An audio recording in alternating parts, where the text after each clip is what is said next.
So the question really is, can we keep following the old playbook? It's interesting how I talk to people all the time who want to know kind of like what the next chapter is of this playbook, or is there just a new playbook they haven't gotten a copy of yet, and can they just get a copy of it so they know how to do artificial intelligence on Monday, or know how to manage digital transformation without any flaws, or know how to inspire teams and attract all the right talent? Like, these are all the questions, right, that are on people's minds.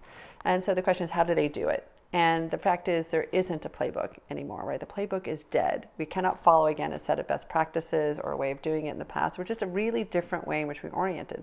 The Industrial Revolution and the Industrial Era was based on this belief that if we just figure out the best practices and get better and better at them and more efficient at them, then we'd be able to continue to scale infinitely almost, and create value. The way I've described that is we need to ditch not only the playbook, but the way in which it was built around this idea called leadership.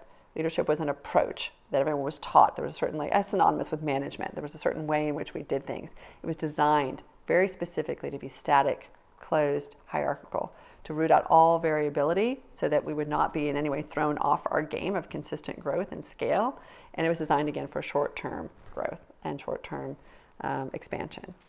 What we need to shift now is into a verb, something that's able to navigate constant change, right? That is actually in motion all the time. It's not a static thing, it's a learning. It's a set of practices, it's a way of being that is dynamic and inclusive and caring, that really thinks about the fact that it supports innovation, experimentation, constant learning. It's designed for that. Well, we want variability, right? We want new information to come in so we can respond to it more effectively.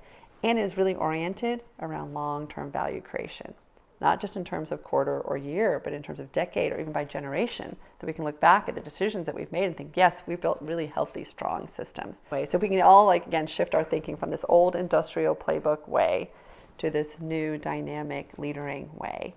It gives us exactly what we need, that compass that we need to go build the future that we want.